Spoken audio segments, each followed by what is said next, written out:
कभी समय मिले एकांत स्थान पर एकाग्र मन करके बैठिएगा।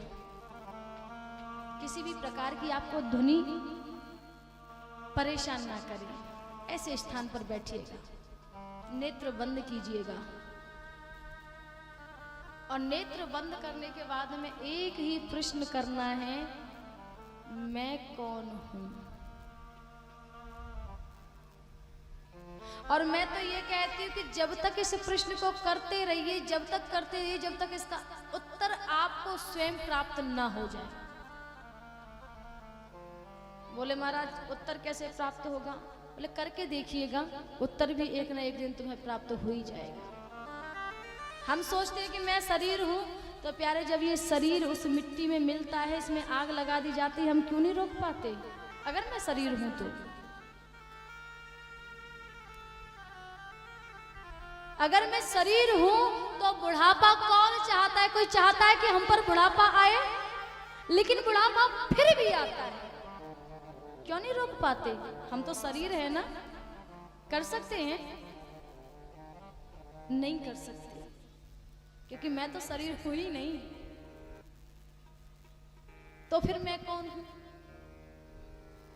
बोले महाराज मैं तो केवल और केवल एक चिन्मयी आत्मा हूं,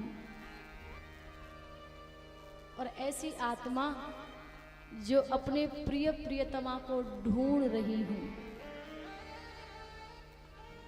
आत्मा स्त्रीलिंग है और पुल्लिंग कौन है? परमात्मा।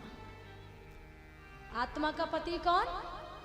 परमात्मा। अब हमारी दृष्टता देखो कि एक पत्नी को एक पति से दूर किए हुए हैं। कैसे किए हुए हैं? क्योंकि इस आत्मा का जो पूर्ति है वो हरि भजन से होती है।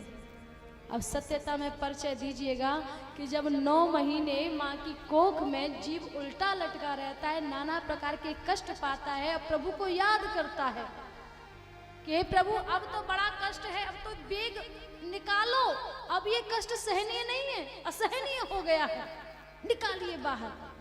और भगवान से वचन दे करके आता है, अब प्रभु कृपा करहु एहि भांति, सब तज भजन करहु दिन राति।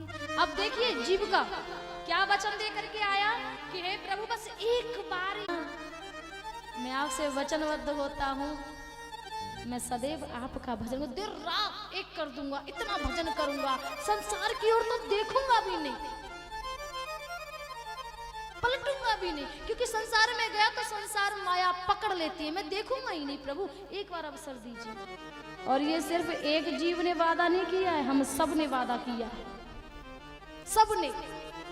अब ये बताओ जब सबने वादा किया है और क्या कह करके, सब तजी भजन, सुन रहे हो महाराज, सब तजी भजन करो दिन राति, दिन और रात एक कर दूंगा, भगवान आपका भजन करूंगा।